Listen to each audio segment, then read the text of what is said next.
Bonjour à toutes et à tous, merci de nous rejoindre pour ce nouveau numéro de Tout Éco, le magazine économique grand format de Télé-Nantes en partenariat avec Audencia, l'école de management de Nantes, qui nous accueille d'ailleurs dans ses locaux ici à la cafétéria. Chaque mois dans cette émission, nous explorons les grands mouvements de fond qui agitent les entreprises de la région, ce qui se fait aujourd'hui, ce qui se fera demain. Cette fois-ci, nous allons interroger le monde du travail sous l'angle générationnel. Donne-moi ton âge, je te dirai quel salarié tu es.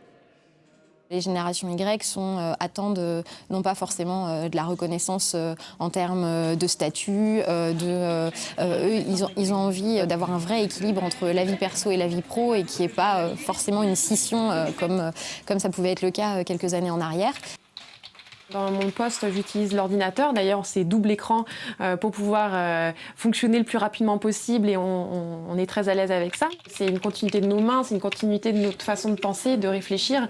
Et c'est vrai qu'on a des fois des décalages avec peut-être les anciennes générations. Ils ont entre 20 et 35 ans. Ils représenteraient aujourd'hui en France près de 40% des actifs. Ils auraient la même façon d'appréhender le monde de l'entreprise, les mêmes codes, les mêmes comportements face au travail, à l'autorité, d'où la tentation de les regrouper sous un même vocable. On parle de génération Y, on parle aussi d'enfants du millénaire, les millennials, disent les Américains, digital natives, net generation, web generation, il y en a plein des termes comme ça.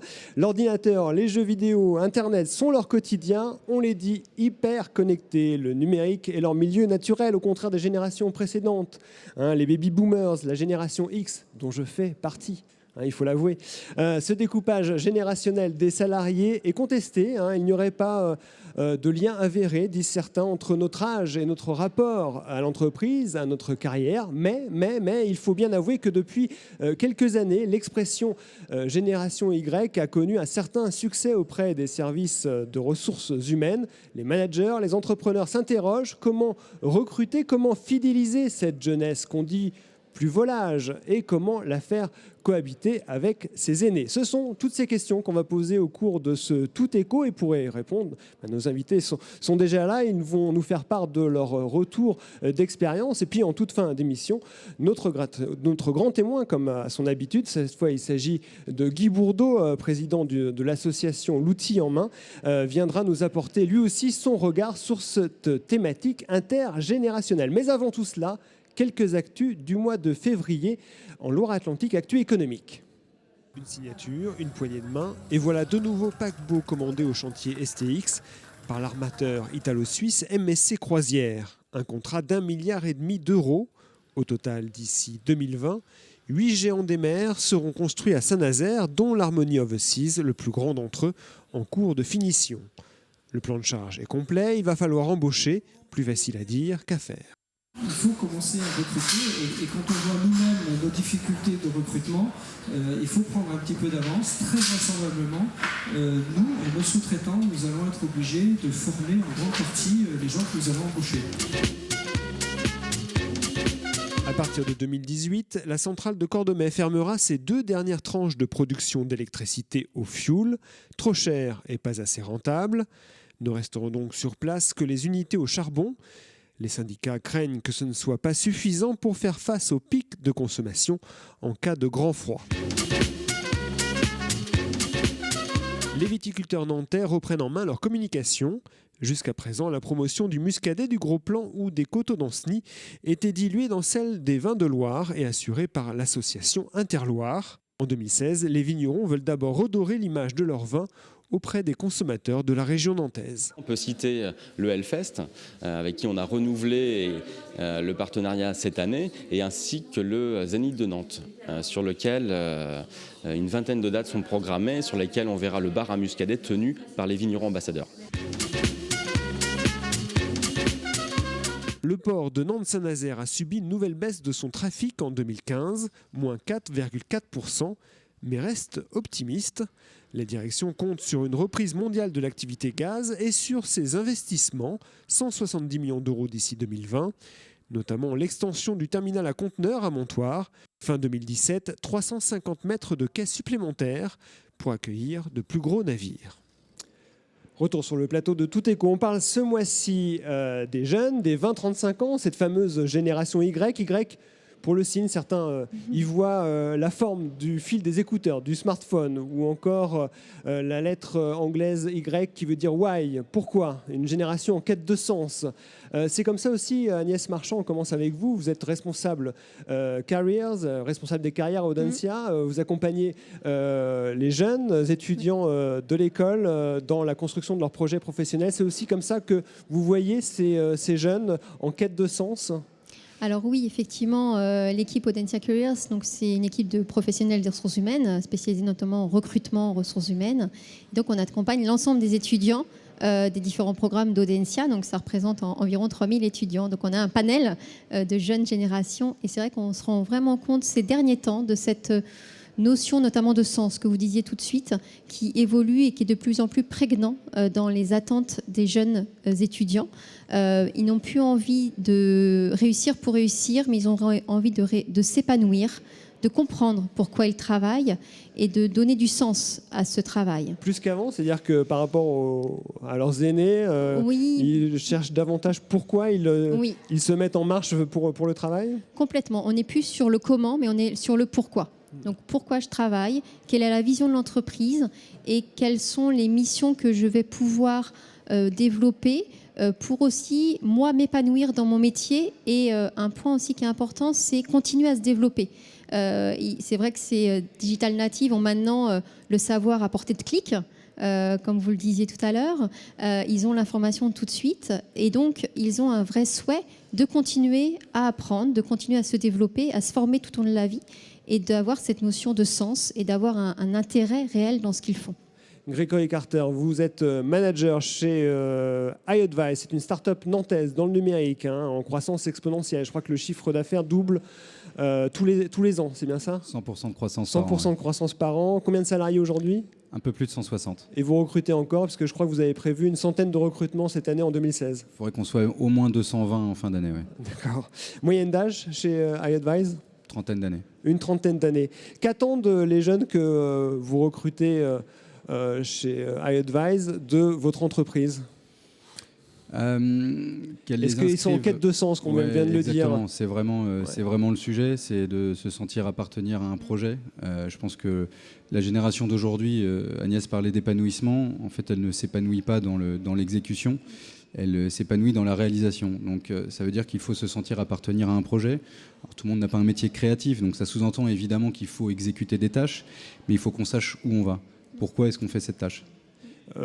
Quand vous dites faut bien exécuter les tâches quand même, il faut quand même fournir un travail. Pour autant que ça s'inscrive dans un projet.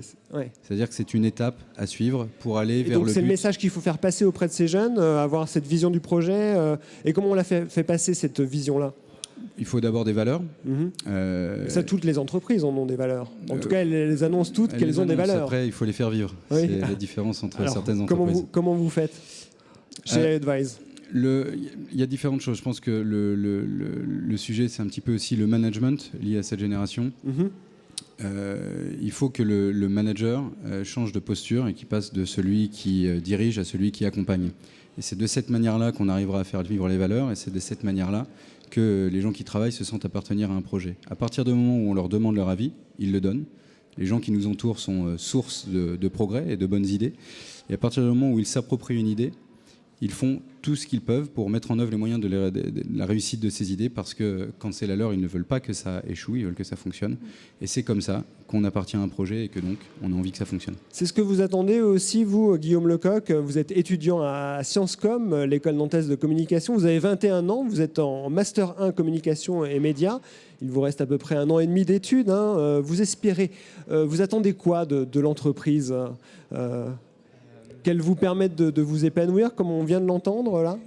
Ah oui, plus valoriser le côté humain et qu'on soit concerné par les projets et par la vie au sein de l'entreprise. Puis ensuite, qu'on soit un élément moteur de la réussite de l'entreprise, et qu'on ne soit pas non pas un numéro, mais bien une personne prise en compte. Mais concrètement, comment on fait pour justement donner ces libre expression pour tout le monde, pour tous les salariés, quel que soit leur âge, quelles que soient leurs compétences? Oui, au moins au sein d'une équipe, il faut donner la parole à chacun, laisser une certaine autonomie, une liberté dans le métier sans pour autant réinventer le métier, c'est-à-dire que ça s'inscrit à l'intérieur d'un cadre.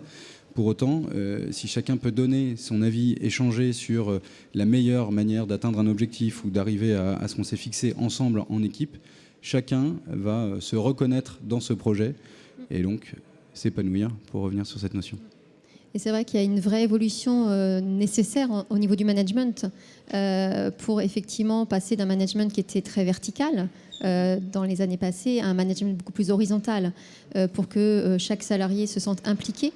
Et également que cette jeune génération, je pense que c'est un point important aussi, qu'ils aient des retours rapides et immédiats sur leurs actions.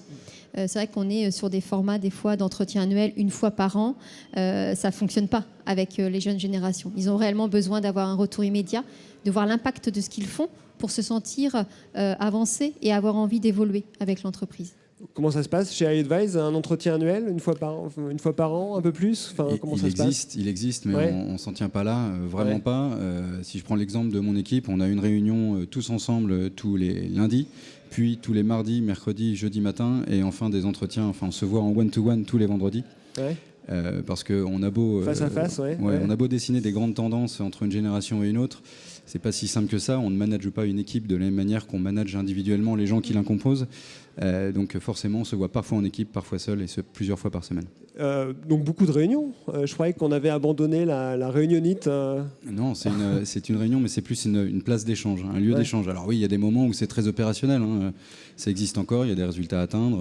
Il y a des moments où c'est comme ça, mais il y a de vrais échanges. On parle un petit peu du contexte général. On parle beaucoup de crise économique, d'une certaine précarité, d'une certaine difficulté à accéder au marché du travail pour les jeunes Français qui enchaînent les stages, les CDD. Comment vous vous situez, vous, Guillaume Lecoq, qui avez bientôt terminé avec les études, vous allez vous rentrer sur le marché du travail. Comment vous voyez ça, ce contexte un peu difficile?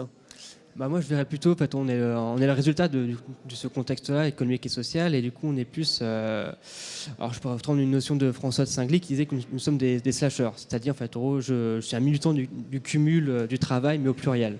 J'ai peut-être plusieurs emplois, mais bon, c'est pas par cause de précarité, mais parce que, en fait, je me sens bien en faisant plusieurs emplois en même temps, plusieurs activités.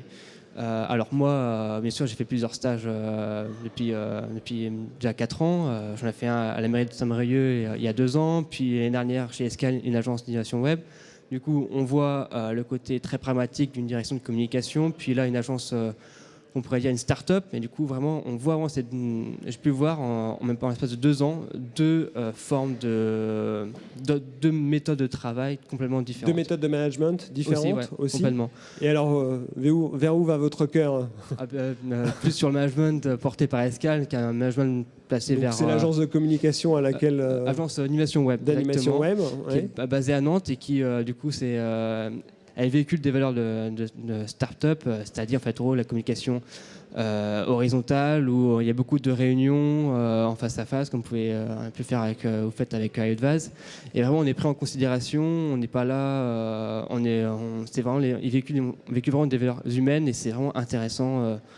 Attendez-vous aussi qu'on vous donne la parole, même si vous venez d'arriver dans l'entreprise, vous attendez que vous puissiez exprimer vos idées, alors, au départ, on a interpeller?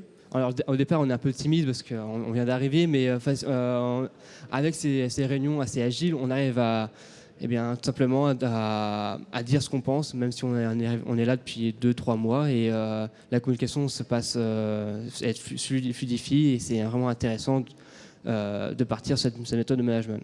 Vous l'avez dit, vous avez conscience que votre carrière ne sera pas linéaire, que vous allez passer d'une entreprise à l'autre.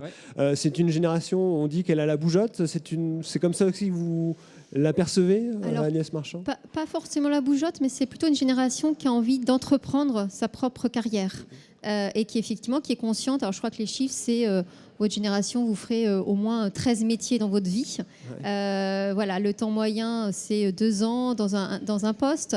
Mais c'est vrai que c'est plutôt une génération qui se dit j'ai des compétences. L'enquête récente chez Deloitte nous enseigne que réalisé dans une trentaine de pays dans le monde. 2 tiers des générations Y envisagent de quitter leur entreprise d'ici 2020. Oui, c'est ça. Ils ont envie, ils ont des compétences, ils ont des talents, ils ont envie de mettre ces talents et ces compétences au service d'une ou plusieurs entreprises. On voit bien que même le format CDI, demain, après-demain, va sûrement évoluer.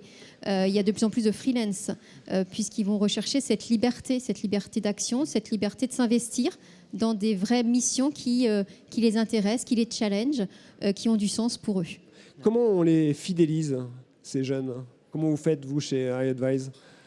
Bon, il y a une marque employeur à développer, c'est-à-dire qu'il faut un cadre qui soit de nature à fidéliser les employés, faire des choses qui soient des avantages qu'on ne trouve pas ailleurs. Ça peut être, si je prends le cas d'iAdvise, des repas servis gratuitement, des vélos mis à disposition, des cagnottes mises à disposition des salariés qui peuvent utiliser sans validation managériale pour faire plaisir à un client. Des cagnottes, de l'argent. De l'argent, 150 €. Il y a 2 cagnottes maintenant. 150 € pour un client ou une démarche pour améliorer la qualité de vie. Sans contrôle de la direction? Non, sans validation managériale. Et donc chacun peut l'utiliser à loisir comme il l'entend. Exactement. On sait à quoi c'est utilisé, puisqu'en plus on récompense les meilleures utilisations et on augmente le budget. Il faut qu'il y ait un lien avec l'entreprise ou pas forcément? Si, oui, quand même. Oui, bien sûr. Bien sûr. C'est pas pour ses loisirs personnels. C'est pas pour meubler son appartement ou autre chose. Et vous récompensez en fait les meilleures initiatives, c'est ça? Exactement. Et ça marche bien? C'est demandé? Bien sûr, et tout ça, ça fidélise. Si effectivement la génération est peut-être un petit peu plus volatile, Guillaume le disait, ils sont le fruit d'une génération un peu plus désenchantée, qui a subi des plans sociaux, des plans de licenciement. Donc ça, c'est pas de nature à rassurer. Ils se disent que peut-être un jour... Ils n'ont pas disparu, ces plans de licenciement. Ils existent toujours aujourd'hui. Voilà. En tout cas, voilà, ça fait que ça ne fidélise pas, ça ne donne pas confiance. Donc peut-être une certaine façon de se protéger, à se dire, voilà, nous, on peut partir, mais... Encore une fois, si on donne du sens, si je reprends une expression sportive, on sent quand même l'amour du maillot. Je suis persuadé que s'il y avait un problème chez iAdvise, qu'on commençait à aller mal économiquement et qu'on disait il faut des gens qui viennent bénévolement le dimanche, je suis convaincu qu'il y a 70% des gens qui viendraient. Vraiment?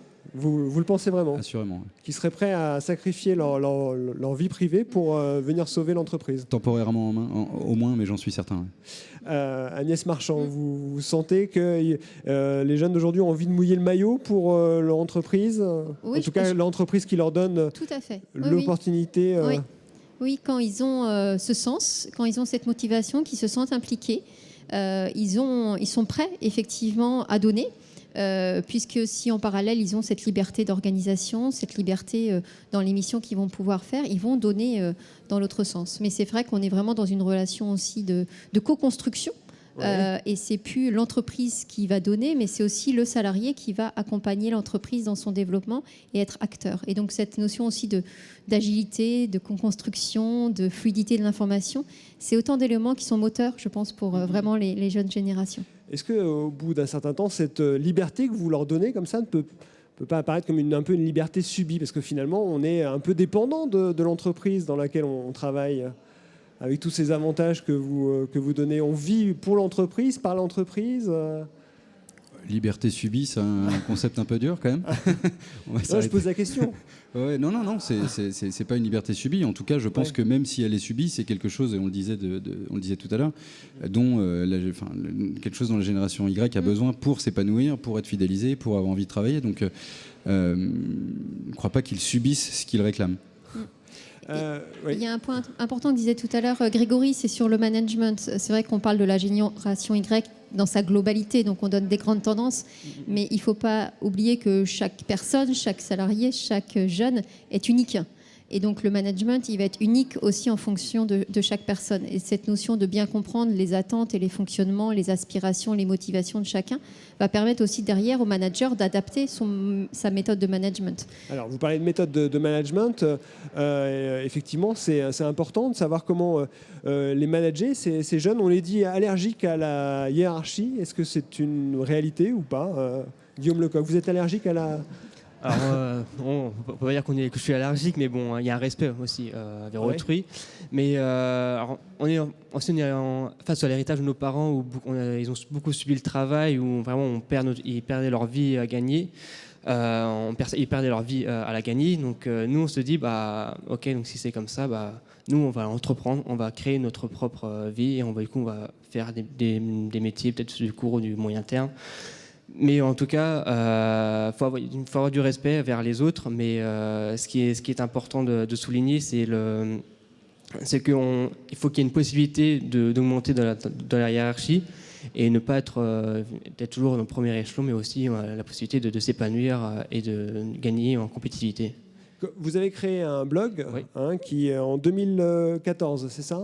Oui. Le blog alchimie.info, qui est un média en fait traitant de différents sujets et qui se veut, c'est votre titre, humain, curieux et surprenant. Voilà. Vous avez une équipe d'une vingtaine de personnes qui s'en occupent, tous bénévoles. Exactement. Comment vous les motivez? Quel manager êtes-vous auprès de cette équipe? C'est eux qui viennent vers le blog pour travailler parce que pour eux c'est une source. C'est un plus pour le CV parce que nous tous étudiants, faut savoir, tous étudiants. Et du coup, c'est aussi une activité extrascolaire. Du coup, on peut se démarquer lors des entretiens face à face. Du coup, je suis étudiant à telle école, mais en même temps, je suis rédacteur pour Alchimie. C'est une plus-value. Et vraiment, ça montre aussi votre capacité à entreprendre, à avoir des initiatives, c'est ça? Voilà. C'est ce que vous attendez aussi de vos jeunes salariés que vous recrutez là massivement, une centaine d'embauches chez iAdvice cette année? Absolument. Guillaume disait tout à l'heure que lorsqu'on arrivait dans une entreprise, c'était difficile de prendre la parole, de s'exprimer. Je pense qu'il faut leur donner la parole, il faut qu'ils puissent s'exprimer, qu'ils donnent leurs idées. Et ça a peut-être changé aussi leur rapport au management, parce que pour revenir sur cette question, je ne crois pas que les jeunes, dont je ne fais plus partie, soient allergiques Vous avez 34 ans, c'est ça? Exactement, vous vous rendez compte? Vous êtes encore un peu jeune quand même. Alors, je ne sais pas, je suis pile entre deux générations si je regarde les dates de naissance de tout à l'heure. Mais voilà, ils ne sont pas allergiques ni au management ni à l'autorité, c'est plus à l'autoritarisme en fait, c'est ça qui poserait problème. Si l'autorité ne leur sert pas, si la hiérarchie ne leur sert pas, là ça va poser problème. Il faut accompagner, pas diriger bêtement comme on peut le subir d'autres générations avant. Mais parfois vous êtes capable de quelques recadrages avec votre équipe. Indispensable. À partir du moment où on choisit un mode d'organisation qui fonctionne, il y a quand même des cadres qui délimitent ce mode de fonctionnement. Et si une personne sort de ce cadre, elle met en péril l'équilibre du groupe. Ça, pour un manager, c'est pas tolérable. Donc quand c'est comme ça, il faut recadrer cette personne. Soit elle revient dans le cadre puisqu'elle a compris pourquoi les règles existaient, pour elle d'ailleurs, soit elle est déjà trop loin du cadre et elle ne peut plus y rentrer. Et dans ce cas-là, il faut l'en exclure définitivement. Donc liberté, mais pas liberté totale. Non, on reste dans une entreprise. Non, je pense qu'effectivement, ce que disait très bien Grégory aussi Guillaume, c'est que par rapport à la hiérarchie, dès lors qu'il y a une hiérarchie qui est aussi exemplaire, qui est performant, qui apporte des compétences, du coup, les jeunes générations vont effectivement les écouter et les suivre et les accompagner. Donc c'est aussi cette envie forcément de suivre une hiérarchie si elle apporte et si elle prouve elle-même qu'elle a ses compétences. Si c'est pour être hiérarchique, là, il n'y a effectivement pas d'intérêt. Exactement. Merci beaucoup à tous les trois. C'est la fin déjà de cette première partie de Tout Éco. Je voulais souligner d'abord que, et pour finir avec le blog alchimie.info, que vous avez été récompensé en novembre dernier lors des Golden Blog Awards à Paris, prix du meilleur espoir. Bravo. Oui. Et bonne continuation à vous, Guillaume Lecoq. Merci beaucoup. On vient de dire beaucoup de choses sur cette génération Y. Eh bien, maintenant, je vous propose de l'observer au travail. Pour ça, nous nous sommes rendus dans une agence de communication à Saint-Herblain, l'agence Fruise. Et vous allez voir, l'ambiance est plutôt à la cool. Ouais, salut Laura. Ça va? Impeccable. On commence le stand-up? Ça roule? Chaque jour de la semaine, à 12h45, l'équipe de cette petite agence de communication a un drôle de rituel. Une réunion debout devant un nuage de post-it. Par exemple, les tickets verts sont pour nos clients externes, les jaunes pour l'interne, les rouges pour les récurrents. Et ça permet d'avoir la visibilité sur l'agenda de tout le monde et potentiellement se balancer les post-it entre personnes, quoi. Donc si j'ai fait ma tâche, par exemple, sur la partie communication et que ça doit passer au marketing, j'ai plus qu'à baisser le post-it. Il n'y a plus de réunionnite, on fait juste ce point tous les jours. Ça dure un quart d'heure, comme ça à 13h, de toute façon on a faim, donc on va manger. Et ça permet de ne pas passer 5 heures dans des réunions où les interlocuteurs ou les personnes ne sont pas forcément concernées et se tournent un peu les pouces. Et dans le reste, signalétique, plancher, cabine, c'est done. C'est à l'américaine, stand-up, effectivement, et c'est plus esprit jeune, start-up, carrément. Un esprit start-up qui se poursuit avec un déj équipe 2 fois par mois, l'occasion de faire un point sur les attentes de chacun. C'est pas comme une réunion très classique, c'est un peu plus freestyle, quoi. Ça peut être aussi bien du professionnel, des projets, mais ça peut être aussi des difficultés qu'on rencontre en ce moment, que ce soit professionnel mais aussi personnel, qui font que ça a un impact sur notre travail au quotidien. Des choses qu'on a aimées, des choses qu'on a moins aimées, des idées qu'on aurait envie de mettre en place pour l'équipe, pour qu'on se sente bien au travail. Comme ses collègues, Pauline appartient à la génération Y. À 27 ans, elle est la nouvelle responsable marketing de l'agence. Les outils numériques n'ont pas de secret pour cette jeune femme hyper connectée. Ça me permet d'être tout le temps à l'heure, puisque dès qu'on a un événement, dès que j'ai une alerte pour un rendez-vous, une réunion, ça me le rappelle. Et donc je suis sûre comme ça de jamais être en retard. Très impliquée au bureau, Pauline l'est aussi à distance. Son employeur favorise le télétravail. Elle n'a pas hésité. Chaque mercredi, elle délocalise ses activités professionnelles à la maison. Je pense que les jeunes aujourd'hui ont envie d'avoir un peu plus de liberté, de pouvoir travailler là où ils se sentent bien, pas forcément là où on leur impose de travailler. On a besoin d'avoir un environnement qui est propice à la créativité. Je pense que ça correspond à la volonté des jeunes aujourd'hui qui ont la bougeotte, qui ont envie de vivre des choses et non plus de travailler pour vivre simplement derrière. Les générations Y attendent non pas forcément de la reconnaissance en termes de statut, eux ils ont envie d'avoir un vrai équilibre entre la vie perso et la vie pro et qui n'est pas forcément une scission comme ça pouvait être le cas quelques années en arrière. Et donc notre mode d'organisation aujourd'hui favorise tout ça, la flexibilité, le télétravail fait qu'on emmène aussi le travail à la maison et vice-versa. Donc c'est des atouts pour attirer la génération Y, mais au-delà de ça, les gens qui cherchent un environnement plaisant et beaucoup plus flexible que des entreprises plus classiques. Et c'est vrai que l'organisation du travail est sans doute ici moins figée qu'ailleurs.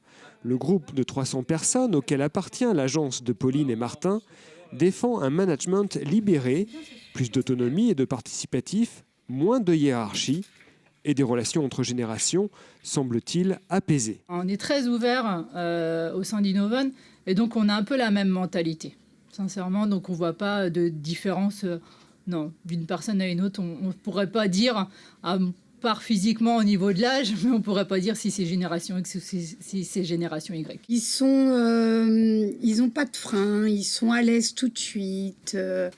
Ils s'adaptent vite à notre mode de fonctionnement. Donc je pense que la génération Y, elle est faite pour être dans une entreprise libérée. Une entreprise où l'on questionne au quotidien l'humeur du salarié et où la sieste n'est pas interdite.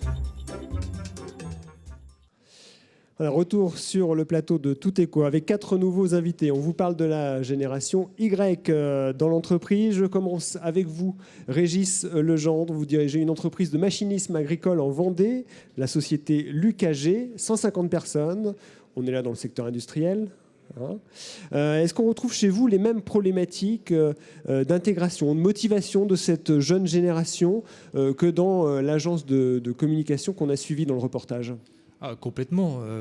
Et je dirais que dans le monde industriel, ce qui est compliqué au début, c'est déjà d'attirer la génération Y dans un monde qui est plutôt vu comme un monde poussiéreux au début, le monde de l'industrie, le monde de la soudure, et encore pire sur un marché qui est le marché agricole. Donc imaginez, c'est un peu double compliqué. handicap, c'est ça ? On part de loin. Alors comment vous faites justement pour les attirer et pour faire briller leurs yeux ? Alors déjà, je me suis marié avec une génération Y. Ça a aidé pour comprendre. En trêve de plaisanterie, il faut construire un projet. Construire un projet, amener un petit peu de rêve, mais surtout construire un projet en accord avec la société et en accord avec la société contemporaine. C'est exactement ce que j'ai fait chez Lucas. Mais concrètement, ça consiste en quoi ? Il y a des méthodes particulières, des outils, des matériels particuliers Construire un projet, c'est déjà amener à guider l'ensemble des salariés dans une direction. Et ensuite, oui, on amène des outils. Parce qu'aujourd'hui, on vit dans un monde connecté. Donc, vous essayez déjà de connecter votre entreprise. connecter votre entreprise, vous la connectez en interne et aussi vous la connectez sur les réseaux sociaux, par exemple. L'UKG, aujourd'hui, on a plus de 2000 fans sur notre page Facebook. C'est pas grand-chose, mais pour une entreprise dans le machinisme agricole, c'est énorme. Et on a commencé par intéresser les générations Y à suivre nos pages Facebook, nos pages LinkedIn. Ensuite, oui. Excusez-moi, on s'adapte aussi à cette nouvelle génération. On en parle, on entendait également dans le reportage l'équilibre, ou je dirais plutôt l'harmonie entre la vie professionnelle et la vie familiale. Chez Lucas, on a mis un nouvel accord de temps de travail où on a des plages fixes, on a des plages libres, où les gens viennent travailler le matin entre 7h et 9h. Le midi, s'ils veulent faire 2 heures de sport, ils peuvent faire 2 heures de sport. Et le soir, ils partent quand ils veulent. Mais aussi dès 16h30 ou 17h, s'ils veulent récupérer les enfants à l'école.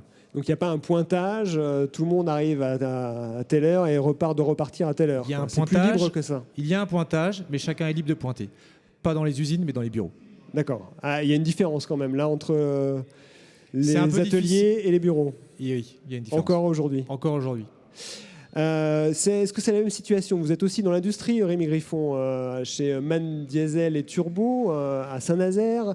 C'est une filiale d'un groupe, donc MAN Diesel et Turbo, qui fabrique des moteurs à propulsion pour les navires ou pour la production d'électricité, des gros moteurs, hein, plus de 300 tonnes, je crois, c'est ça? C'est ça, oui. Ouais, 650 salariés au sein de MAN Diesel et Turbo. Sur Saint-Nazaire, oui, 650, au sein du groupe 15 000. Est-ce que vous êtes aussi sur cette problématique de la génération Y et de savoir un petit peu comment les attirer et les faire venir dans le milieu industriel? Sur le fait de les attirer, pas tant que ça. Je dirais qu'on a des gens qui sont, enfin, on a des jeunes qui sont alors des passionnés de mécanique. On a des gens passionnés du moteur. Donc on a sur les points de vue production, bureau d'études, des gens qui sont passionnés de mécanique et qui viennent chez nous.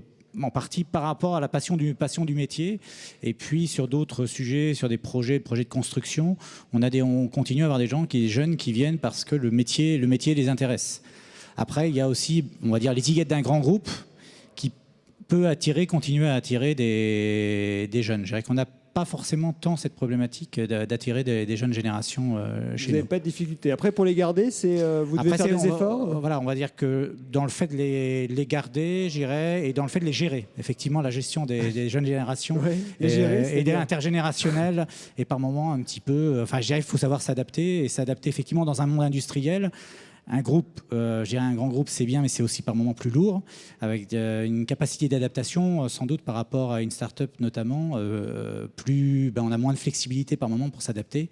Donc on a une inertie plus forte qui peut moins bien fonctionner par rapport à des jeunes générations. Et donc là, il faut faire quoi? C'est quoi les mécanismes que vous avez mis en place pour les gérer, comme vous dites? Il y a à la fois, effectivement, je dirais, c'est trouver des espaces donner un petit peu plus de liberté, mettre en place des outils plus modernes avec effectivement des outils collaboratifs, des intranets, un fonctionnement aussi avec des smartphones, un fonctionnement on va dire moderne. Après, ça nécessite aussi de temps en temps effectivement un rappel du cadre et des recadrages de temps en temps par rapport à une société, comme je le disais, on est 650 personnes, il y a un collectif à gérer. Et effectivement, je dirais ce qui est assez marquant par rapport à la nouvelle génération, c'est que l'approche du collectif de travail n'est pas du tout la même, avec effectivement une interconnexion entre vie privée et vie professionnelle qui est très différente et qui fait que la vision du collectif de travail n'est pas la même. Il faut essayer d'harmoniser tout cela. Aurélie Lalande, vous êtes dans un autre secteur d'activité. Oui. Votre entreprise, c'est ECL Direct, une start-up basée à Saint-Herblain. Vous rayonnez sur l'ensemble de l'Hexagone en proposant de l'expertise comptable en ligne. 100% connecté. Pour les TPE et les PME. 110 personnes aujourd'hui chez ECL Direct. Exactement, moyenne d'âge, plus même. 29 ans. Oui. Est-ce que vous avez dû, comme l'a dit Rémi Griffon, vous adapter un petit peu justement à cette génération pour les fidéliser, pour les garder? Alors déjà, j'ai envie de vous dire, je ne fais pas partie de la génération Y et je me suis pourtant reconnue quand on a parlé de salariés qui étaient en quête de sens, en quête de collaboration, de communication. Donc je ne sais pas si c'est une histoire de génération ou plutôt la société qui change. Donc mon constat, c'est dans l'entreprise dans laquelle je fais partie, ECL Direct, nous essayons de fidéliser et d'attirer toutes les générations. Effectivement, notre modèle économique start-up, une prestation de service 100% connectée, 100% à distance, attire cette génération Y. Et je rejoins monsieur... bizarrement, l'expertise comptable, ça les passionne. Ils adorent faire des bilans. Ils sont assez passionnés. La fiscalité, j'ai toujours eu du mal à comprendre, mais ça les passionne. Donc, c'est pas un handicap. C'est pas du tout un handicap. Non. C'est un vrai métier de conseil. Et nos clients sont aussi la génération Y. Donc, on essaye de mettre en valeur ce nouveau modèle économique qu'on propose, qui répond à un besoin client, et ils en ont tout à fait conscience, puisque eux-mêmes sont des consommateurs via le web. Donc finalement, pour les attirer, c'est pas si compliqué. Ça se fait facilement. Est-ce que, malgré tout, vous avez dû changer un petit peu vos habitudes de management pour les gérer, comme le disait votre voisin Rémi Griffon chez Man Diesel et Turbo ? Alors effectivement, il faut quand même s'adapter, mais je crois que l'adaptation, c'est quelque chose de très positif. Je le disais, la société change, donc s'adapter à ces changements, c'est une nouvelle ère, c'est des nouvelles opportunités. Donc je crois qu'il ne faut pas voir ça comme une menace, mais plutôt comme des opportunités de création de nouveaux marchés, de nouveaux clients. Donc... le management, finalement, ça se fait assez naturellement, en s'adaptant quotidiennement. Alors, je rejoins aussi l'entreprise Lucas par des horaires un peu plus souples, leur proposer de l'autonomie, de l'initiative, et puis aussi des formations. Ils sont très demandeurs d'être dans une entreprise qui leur permet d'apprendre. Non, il faut un vrai plan de formation. Oui, il faut un plan de formation, notamment à l'entrée du salarié. Enfin, chez ECL, dans tous les cas, ECL Direct, on essaye de proposer un parcours de formation sur la première année. On doit certainement encore s'améliorer sur les années suivantes, mais notre but, c'est de leur donner les outils dès l'entrée dans la vie active. Alors, Daniel Olivier, je vous donne la parole à présent. Vous êtes nantais, vous avez créé en 2002 une agence de conseil et de formation en management et organisation, le cabinet Terra Conseil. En 2008, vous publiez avec Catherine Tanguy cet ouvrage, voilà, hop, le voici, Génération Y, mode d'emploi, l'un des premiers ouvrages sur la question à l'adresse des professionnels, ouvrage réédité depuis.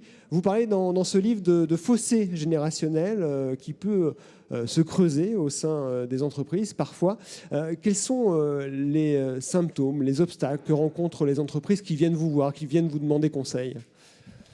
Oui, merci de nous avoir invités. Ça nous donne l'opportunité, là, depuis 2008, d'avoir travaillé dans une 50aine d'entreprises.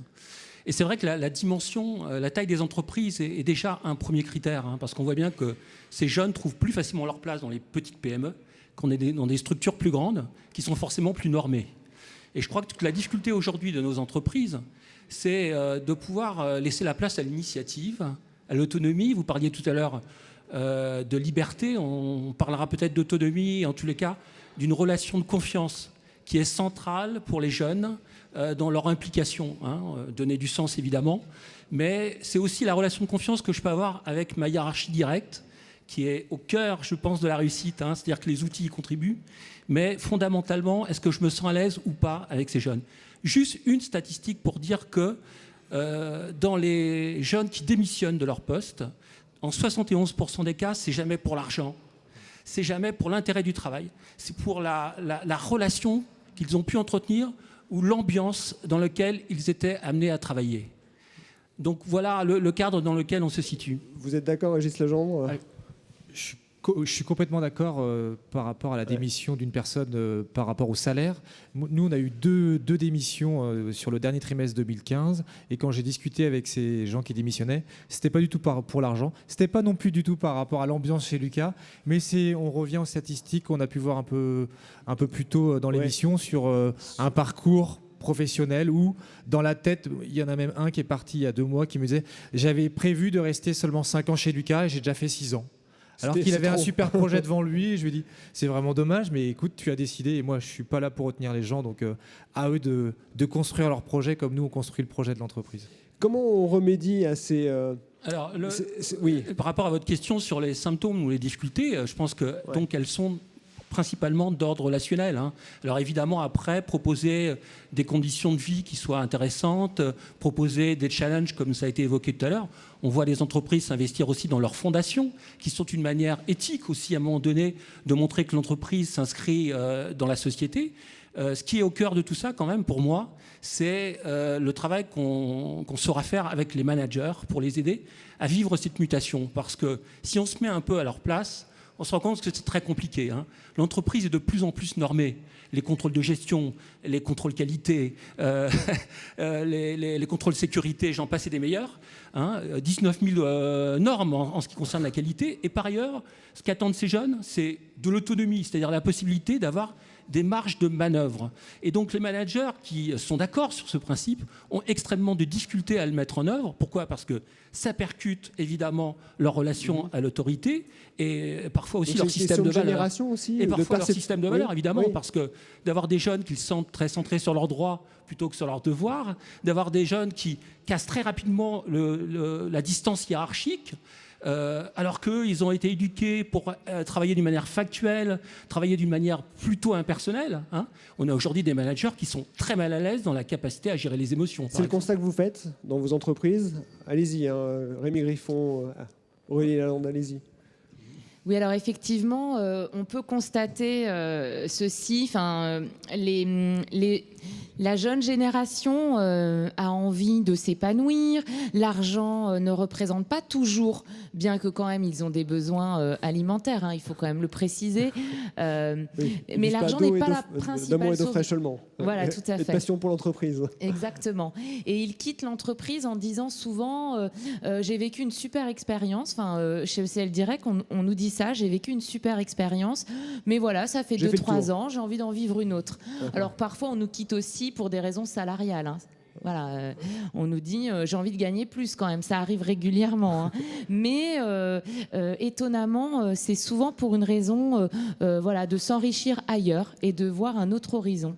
Est-ce que, on parlait des managers là, qu'il faut aussi accompagner, donc plus âgés a priori que les jeunes forcément, oui. Parce qu'ils ont un peu plus de responsabilités, on peut l'imaginer. Oui. Est-ce que ça frictionne parfois entre les plus jeunes et les plus âgés ? Alors, j'ai pas du tout ce constat-là. Ouais. Ils peuvent avoir du mal à se comprendre, mais les managers plus âgés sont plus expérimentés, sont souvent des repères, des confidents même parfois. Et c'est la relation de confiance dont on parlait. Ils ont une relation de confiance, totalement. Ouais. C'est ça qu'il faut instaurer et qu'il faut savoir instaurer. Je crois effectivement que c'est important. C'est rassurant pour tout le monde d'ailleurs, parce qu'une entreprise, c'est quand même avant tout, et on peut se le dire également, elle a une raison d'exister, c'est quand même sa profitabilité, c'est ses clients. Donc d'avoir des personnes plus expérimentées, c'est quand même un moyen aussi d'être rassurant auprès des clients. Rémi Griffon. Oui, je pense qu'au niveau du manager et des managers, du management, il y a un besoin effectivement de respect du manager et de respect de ce qu'il apporte. C'est-à-dire qu'un manager qui va donner un ordre sans explication, effectivement, ça ne passera pas. Ce qui, après tout, je dirais, quelle que soit la génération, est un peu, je dirais, normal. Il y a un besoin d'explication et de se dire, voilà, mon manager m'apporte quelque chose. Et on parle, effectivement, ce sont des gens, et les jeunes voient beaucoup leurs droits, mais à partir du moment où on leur explique le cadre, ils peuvent l'entendre, mais ils veulent une explication. Je dirais qu'à un moment, il faut savoir expliquer les choses. Mais si je prends même le cadre de l'industrie, où effectivement, on est un peu plus éloigné de la start-up, on a aussi des générations qui, par moment, sont arrivées avec des BEP, CAP. Aujourd'hui, les gens qui rentrent dans l'industrie ont des bacs pro. Donc, je dirais qu'ils maîtrisent par moment les outils informatiques mieux que leurs aînés. Et donc, ils vont plus vite sur certains points. Et il faut que le manager aussi montre son expérience et ce pourquoi il est chef. Oui. Quelque part. Et en général, il a une bonne raison. Il a une bonne raison d'être manager. Les plus jeunes se débrouillent mieux. Mais il peut être déstabilisé par moment. Oui. Et surtout, ce qu'il ne faut pas, c'est dire voilà, tu fais ça parce que je te le dis. Ouais. Et ça va coincer. Je suis complètement en phase avec ce qui vient d'être dit. Le nombre de managers sont intellectuellement d'accord pour évoluer dans leur pratique, mais ils sont en souffrance, ils sont parfois en grande difficulté pour pouvoir trouver à quel niveau mettre le curseur. Vous évoquez le respect des règles. On voit bien à un moment donné que par rapport aux règles, à un moment donné, il faudra trouver des explications. Et parfois, les explications sont bien compliquées. Parce que quand à un moment donné, je dis l'horaire c'est 8h et pas 8h05, expliquer rationnellement à un jeune pourquoi les 5 minutes là sont fondamentales dans la performance de l'entreprise. Je veux dire que le manager qui trouve l'argumentation, il est très fort. Il n'y en a aucune, sauf qu'à un moment donné, si pour le manager, je laisse 8h05, commune. on passe à 8h10 Voilà. et 8h15. Ouais, il y a une règle commune qu'il faut appliquer. Voilà. Donc, à un moment donné, il faut trouver du sens. Et trouver du sens, c'est aussi trouver du sens par rapport au système de valeur du jeune. Et donc, le jeune, à un moment donné, plutôt que lui dire c'est pour le client alors qu'il y a eu 2 appels, parfois, c'est tout simplement lui dire le fait que tu ne sois pas, toi, respectueux de cette norme alors que les autres, ils sont très sensibles, c'est une manière de t'exclure. Et ça, on voit bien que les jeunes ont aussi besoin de s'inscrire dans le collectif, même si leur relation au collectif n'est pas le même. Le jeune est individualiste. Ça, il ne faut pas le perdre de vue. Donc, ne jamais perdre de vue qu'est-ce qu'il a à gagner aussi dans l'équipe et dans le mode de fonctionnement qu'on lui propose. On parle de cette jeune génération, ils ont entre 20 et 35 ans, donc certains d'entre eux arrivent un peu au pouvoir aussi dans les entreprises, prennent les choses en main, deviennent eux-mêmes managers. Quel type de managers sont-ils, cette génération Y que deviendront-ils comme managers? Est-ce qu'on est sur un basculement, une autre façon de manager les entreprises, ou finalement ils vont se couler dans le moule classique d'une entreprise avec un management très, très classique, vertical, etc., pyramidal? Alors, je vais bien répondre à la question. En fait, les difficultés, elles sont inversées. C'est-à-dire que le manager Y qui va manager des baby-boomers ou des générations X, il va être parfois mal vécu. Pourquoi ? Parce qu'il va trop vite. Parce qu'on voit bien que nos jeunes sont très réactifs dans leur mode de fonctionnement. Alors que le baby-boomer va avoir du temps pour se préparer au projet, à l'idée de faire la chose. Le jeune va aller très directement et ne comprendra pas pourquoi il est dans l'obligation de redire 2 fois une chose qui lui paraît être une évidence. Je prends juste cet exemple, mais il peut en avoir beaucoup d'autres.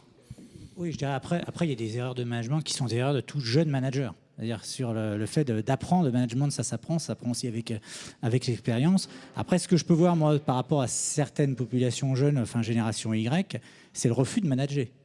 C'est de dire, voilà, moi, je ne suis pas prêt à m'investir suffisamment. Je vois mes managers, le temps qu'ils passent dans le travail, la charge de travail que c'est, et aussi c'est des choses que vous ne voyiez pas auparavant? Oui, c'est des choses que je ne voyais pas auparavant. Effectivement, il y a moins le parcours du carrière est sans doute différent, et par moments, pas la volonté d'aller sur des postes de responsabilité, parce que je ne veux pas prendre ces responsabilités. Aurélie Lalande, Régis Legendre, sur ces managers de la génération Y. Eh bien, écoutez, moi, je n'ai pas fait le pas encore. J'ai beaucoup de managers génération X, mais c'est une bonne complémentarité avec les jeunes génération Y dans tous les secteurs de l'entreprise. Vous parliez du manager tout à l'heure, baby boomer ou génération X.